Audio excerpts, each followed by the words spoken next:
अस्सलाम वालेकुम and welcome to my YouTube channel quick updates. Ghulam Mustafa Kazi. Excel learning के सिलसिले में हम आज जो चीज़ करने जा रहे हैं वो लॉजिकल फंक्शंस है और उसमें हम आज इफ़ फंक्शन को डिस्कस करेंगे। जैसे स्क्रीन पे आप देख रहे हैं, इफ़ जैसे कि नाम से ज़ाहिर है कि आप कोई कंडीशन लगाते हैं और इस कंडीशन को आप देखते हैं कि अगर ये कंडीशन पूरी होती है तो यानी कि अगर ये यस है तो फिर आप एक सर्टेन फंक्शन करेगा, और अगर ये नहीं है, ऐसा ये ट्रू नहीं है, तो ये एक और फंक्शन परफॉर्म करेगा जो आप उसको बताएंगे।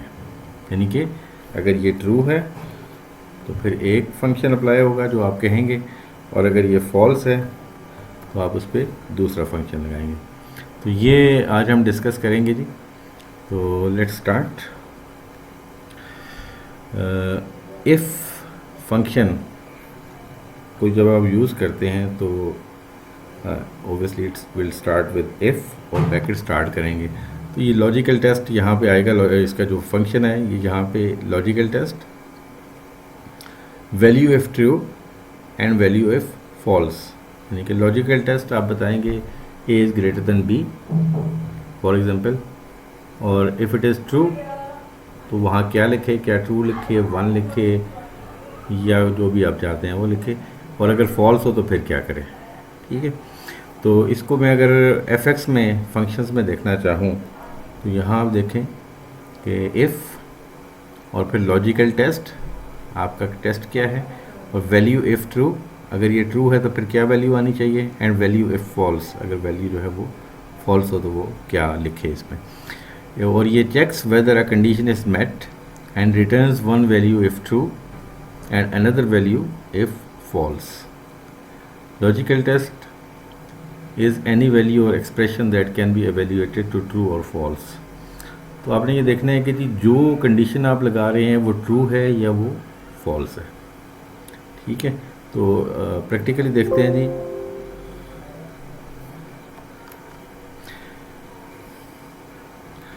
तो ये जो हम रिज़ल्ट की बात कर रहे थे, मैंने इसकी सिर्फ एक सब्जेक्ट का रिज़ल्ट लिया है, और ये नेम ऑफ़ द स्टूडेंट्स हैं, 4 स्टूडेंट्स हैं आपके सामने और उनके मार्क्स हैं। तो आज हम ये डिस्कस करते हैं कि अगर मिस्टर शाहिद के मार्क्स 50 से ज़्यादा हैं तो ट्रू लिखे, और तो 1 लिखे, चलें 50 से ज़्यादा है तो 1 लिखे, और 50 से कम है तो 0 लिखे। ठीक है जी, तो लेट्स स्टार्ट। इफ़ यहाँ पे आप सिलेक्ट करेंगे मार्क्स, अगर ये मार्क्स जो हैं, और यहाँ आप ग्रेटर देन 50 लिखेंगे, तो पहले आपने देखना है कि ये ट्रू है। ट्रू है तो क्या लिखे 1, और अगर फॉल्स है तो लिखे 0। तो इसको हम क्लोज कर देंगे। तो ये आप देखें कि 0 चूँकि इसके मार्क्स कम हैं। ठीक है, तो यही फार्मूला अगर मैं नीचे कॉपी करता हूँ तो ये आप देखें 50 से ज़्यादा है तो इसको उसने 1 लिख दिया है। सिमिलरली मैं इसको अगर नीचे ड्रैग करता हूँ तो बाकी तमाम स्टूडेंट्स के मार्क्स 50 से ज़्यादा हैं तो उसने 1 लिख दिए। ठीक है, तो सिंपल फंक्शन है कि सबसे पहले आपने लॉजिक देनी है, फिर अगर वो ट्रू हो तो फिर क्या फंक्शन वो करेगा, क्या वैल्यू दे उसके सामने, और अगर वो रॉन्ग हो तो फिर क्या वैल्यू दे। अब हम ये चाहते हैं कि जिस स्टूडेंट के मार्क्स 50 से ज़्यादा हैं उसको पास डिक्लेयर किया जाए, और 50 से कम जिसके मार्क्स हैं उसको फेल डिक्लेयर किया जाए। तो अब 0 और 1 की बजाय हम पास और फेल लिखना चाहते हैं। तो फॉर एग्ज़ाम्पल शाहिद के सिलसिले में हम लिखना चाहते हैं तो वही अगेन इफ़ फंक्शन यूज़ होगा। इफ़ ब्रैकेट स्टार्ट करेंगे और आप ये मार्क्स की जगह पे क्लिक करेंगे, और इस पर हम लिख देते हैं ग्रेटर देन 50। तो हम लिखते हैं पास, लेकिन पास आप इन्वर्टेड कॉमर्स में लिखेंगे।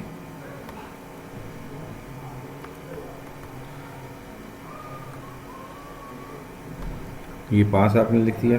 सिमिलरली, और अगर ये फॉल्स हो तो फिर क्या करें, कॉमर्स के अंदर फेल लिख दें और ये ब्रैकेट आप क्लोज कर देंगे। तो अब आप देखें कि ये इसने फेल उसको लिख दिया है बिकॉज उसके मार्क्स जो हैं 50 से कम है। सिमिलरली इसी फार्मूले को मैं कॉपी डाउन करता हूँ अगर, तो बाकी सारे स्टूडेंट्स पास हैं क्योंकि उनके मार्क्स 50 से ज़्यादा हैं। ठीक है, तो आप चाहें तो नंबर में भी आप ले सकते हैं कि ट्रू है तो कोई नंबर आ जाए और फॉल्स है तो कोई और नंबर आ जाए, या आप कोई टेक्स्ट ले सकते हैं।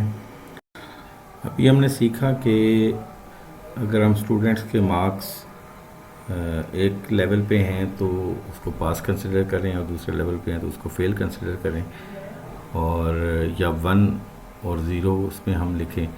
अब हम ये देखते हैं कि जी जैसे स्कूल्स में ग्रेडिंग्स होती हैं, तो हमारे यहाँ जो ग्रेडिंग्स होती हैं वो ये है कि अगर 80 से ज़्यादा मार्क्स लिए हैं तो A+ ग्रेड होता है, ये आपके राइट पे मैंने लिखा है, और 70 to 80 के दरमियान अगर हैं तो A ग्रेड होगा, 60 to 70 के बीच में अगर मार्क्स हैं तो वो B ग्रेड होगा, और 50 to 60 के बीच में अगर हैं तो C ग्रेड होगा, और लेस देन 50 को हम फेल कहेंगे।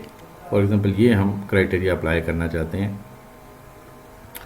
तो इसके लिए हम एक इफ़ से काम नहीं चलेगा, तो मोर देन 1 इफ़ या मल्टीपल इफ़्स हम लगाएंगे, तो इसको नेस्टेड इफ़ भी कहते हैं। तो नेस्टेड इफ का फार्मूला क्या होता है कि आप नॉर्मल इफ़ का फार्मूला यूज़ करेंगे, यानी इफ़ और लॉजिकल फंक्शन क्या है, और देन इफ़ ट्रू तो आप क्या चाहते हैं कि क्या अपीयर हो, और इफ़ फॉल्स। अब फॉल्स में फिर क्योंकि वो एक कैटेगरी होगी, बाकी सारी कैटेगरीज फॉल्स हैं, तो फॉल्स में अगेन आप इफ़ लगाएंगे, सेकंड कंडीशन लगाएंगे, ट्रू लिखेंगे और फॉल्स में अगेन फिर इफ़ लगाएंगे, और सो ऑन। आप ये मल्टीपल इफ़्स लगाएंगे तो आप ये ग्रेडिंग हासिल कर सकते हैं जो आप चाहते हैं।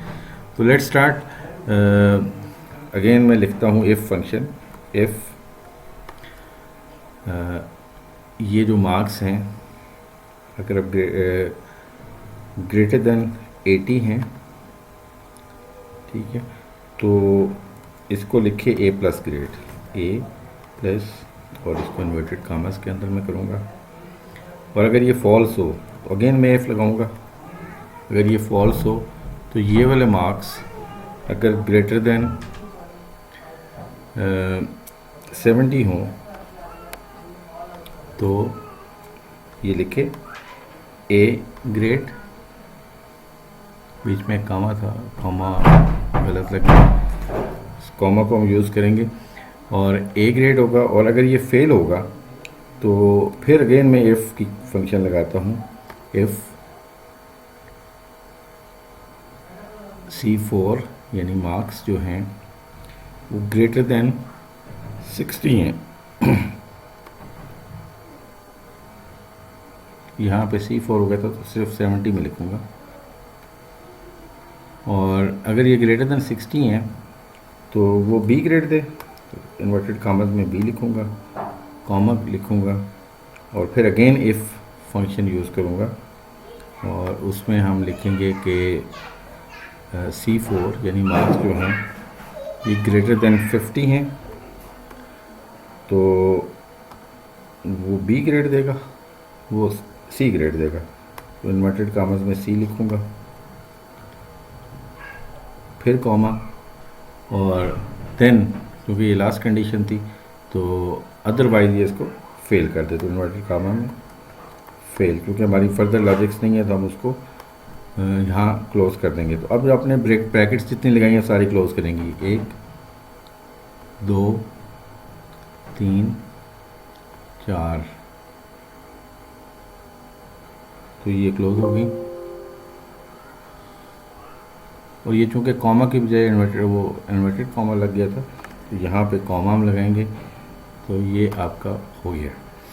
अब आपने क्या किया कि आपने इफ़ फंक्शन यूज़ किया और पहली कंडीशन लगाई, फिर आपने ट्रू वैल्यू ऑफ ट्रू लिखा, और चूँकि फॉल्स वैल्यूज़ ज़्यादा थी तो आपने फॉल्स के लिए अगेन फिर इफ़ फंक्शन यूज़ किया, फिर ट्रू लिखा, फिर फॉल्स में अगेन थर्ड कंडीशन लगाई, फिर ट्रू लिखा, और जो फिर अगेन फॉल्स में आपने फोर्थ कंडीशन लगाई, और सो ऑन, और जब तक कि आपका आखिरी रिज़ल्ट नहीं आ जाता। तो ये हमने ये इस फंक्शन को यूज़ किया। लेट्स सी कि ये सही है या गलत है। हम इसको नीचे कॉपी करते हैं, तो इसने ये 51 मार्क्स हैं सलीम के, तो उसको सी लिखा है, तो ये 50 और 60 के बीच है, तो इसका मतलब ये ठीक है।